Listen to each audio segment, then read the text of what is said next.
श्री सीतारामचंद्राभ्या नमः।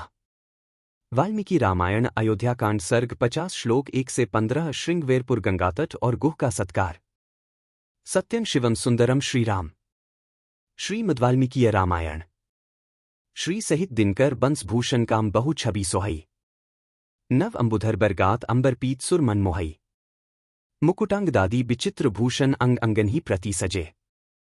अंभोज नयन बिसाल उर्भुज धन्य नर निरखंतीजे। गंगा तट पर पहुंचे राम और निषाद राजगुह ने किया ऐसा सत्कार कि स्वर्ग जैसा लगा। अयोध्याकांड सर्ग 50 श्लोक 1 से 15 में यह भावुक भेंट देखें। पिछले भाग में अयोध्याकांड सर्ग 49 श्लोक 1 से 18 में ग्रामवासियों ने राम के वनवास पर शोक व्यक्त किया। राम ने वेदश्रुति, गोमती, स्यंदिका नदियां पार की और सुमंत्र को प्रजा पिता के प्रति कर्तव्य सिखाते हुए विदा किया। आज वाल्मीकि रामायण अयोध्याकांड सर्ग 50 श्लोक 1 से 15 में राम श्रृंगवेरपुर पहुंचते हैं। रात्रि हो जाने पर वे गंगातट पर ही ठहरने का निश्चय करते हैं। निषाद राजगुह राम को देखकर दौड़ता हुआ आता है, उनके चरणों में गिरकर कहता है, प्रभो, आप मेरे स्वामी हैं, आज रात यहीं रहें, मैंने भोजन, आसन और नौका सब तैयार कर लिया है। 50 सर्ग। श्रीराम का मार्ग में अयोध्यापुरी से वनवास की आज्ञा मांगना और श्रृंगवेरपुर में गंगा तट पर पहुंचकर रात्रि में निवास करना, वहां निषाद राजगुह द्वारा उनका सत्कार। विशालान कोसलान रम्यान यात्वा लक्ष्मणपुर वजह। अयोध्यामुन्मुखोधिमान प्रांजलिर्वाक्यम ब्रवीत 1।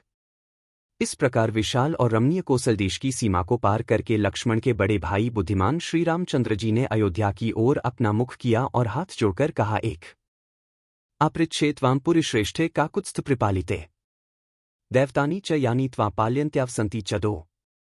ककुत्स्थवंशी राजाओं से परिपालित पुरी शिरोमणि अयोध्या, मैं तुमसे तथा जो देवता तुम्हारी रक्षा करते और तुम्हारे भीतर निवास करते हैं, उनसे भी वन में जाने की आज्ञा चाहता हूं। 2 निवृत्त वनवास्त्वामनृणो जगदीप्तया पुनर्द्रक्ष्यामि मात्रा च पित्रा च सह संगतः। 3 वनवास की अवधि पूरी करके महाराज के ऋण से उऋण हो मैं पुनः लौटकर तुम्हारा दर्शन करूंगा और अपने माता पिता से भी मिलूंगा। 3 ततो रुचिरताम राक्षो भुजमुद्यमय दक्षिणम अश्रुपूर्ण मुखो दीनोब्रवीज जानपदन जन्म। 4 इसके बाद सुंदर एवं अरुण नेत्र वाले श्रीराम ने दाहिनी भुजा उठाकर नेत्रों से आंसू बहाते हुए दुखी होकर जनपद के लोगों से कहा। 4 अनुक्रोशो दयाचैव यथाई मयि वह कृतः चिरम दुःखस्य पापियो गमयता मर्तसिद्धे। 5 आपने मुझ पर बड़ी कृपा की और यथोचित दया दिखाई।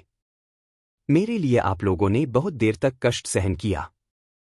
इस तरह आपका देर तक दुख में पड़े रहना अच्छा नहीं है, इसलिए अब आप लोग अपना अपना कार्य करने के लिए जाइए। 5 तेभिवाद्य महात्मानं कृत्वा चापी प्रदक्षिणम विल्पन्तो नरा घोरम व्यतिष्ठंश्च क्वचित क्वचित। 6 यह सुनकर उन मनुष्यों ने महात्मा श्रीराम को प्रणाम करके उनकी परिक्रमा की और घोर विलाप करते हुए वे जहाँ तहाँ खड़े हो गए। 6 तथा विल्पता तेषामतृप्ताना च राघवा अचक्षुर्विष्यन् प्रायाद यथार्कः क्षन्दामुखे। 7 उनकी आंखें अभी श्रीराम के दर्शन से तृप्त नहीं हुई थीं और वे पूर्वोक्त रूप से विलाप कर ही रहे थे।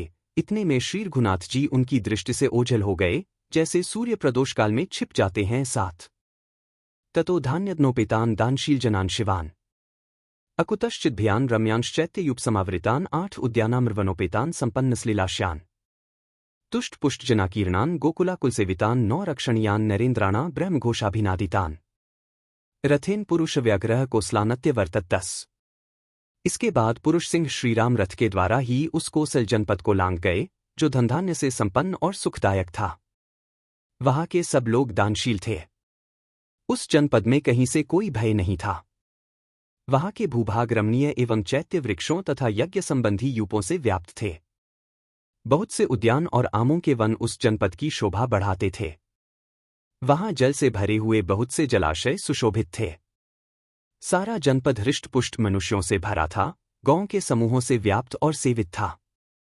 वहां के ग्रामों की बहुत से नरेश रक्षा करते थे तथा वहां वेद मंत्रों की ध्वनि गूंजती रहती थी। 8 से 10 मध्यन मुदितन स्फीतं रम्योद्यान समाकुलम राज्यम भोज्य नरेन्द्राणा ययोधृतिमता वरह। 11 कोसल देश से आगे बढ़ने पर धैर्यवानों में श्रेष्ठ श्री रामचंद्र जी मध्य मार्ग से ऐसे राज्य में होकर निकले, जो सुख सुविधा से युक्त, धनधान्य से संपन्न, रमणीय उद्यानों से व्याप्त तथा सामंत नरेशों के उपभोग में आने वाला था 11।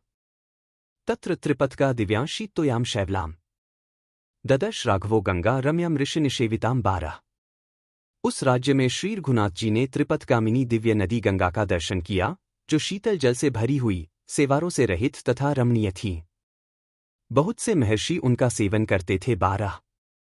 आश्रमय विदूरस्थैः श्रीमद्भिः समलंकृताम् कालेप्सरोभिर्दृष्टाभिः सेवितां भोहरदा शिवाम 13। उनके तट पर थोड़ी थोड़ी दूर पर बहुत से सुंदर आश्रम बने थे, जो उन देवंदी की शोभा बढ़ाते थे। समय समय पर हर्षभरी अप्सराएं भी उतरकर उनके जलकुंड का सेवन करती है। वे गंगा सबका कल्याण करने वाली हैं। 13। देवदानव गंधर्वैः किन्नरैरुपशोभिताम् नाग गंधर्व पत्नीभिः सेविता सप्त शिवाम 14। देवता, दानव, गंधर्व और किन्नर उन शिवस्वरूपा भागीरथी की शोभा बढ़ाते हैं। नागों और गंधर्वों की पत्नियां उनके जल का सदा सेवन करती हैं। 14। देवा क्रीडता कीर्णा देवोद्यानयुता नदीम देवार्थमाकाशगता विख्याता देव पद्मिनीम 15। गंगा के दोनों तटों पर देवताओं के सैकड़ों पर्वतीय क्रीड़ा स्थल हैं। उनके किनारे देवताओं के बहुत से उद्यान भी हैं। वे देवताओं की क्रीड़ा के लिए आकाश में भी विद्यमान हैं और वहां देव पद्मिनी के रूप में विख्यात है। कल श्रीमद् वाल्मीकि रामायण अयोध्या कांड सर्ग 50 श्लोक 16 से 30 में सत्कार जारी रहेगा। उसके बाद सर्ग 51 में निषाद राजगुह के सामने लक्ष्मण अपना विलाप व्यक्त करेगा, भरत, कैक के प्रति क्रोध और राम के त्याग पर भावुक होकर।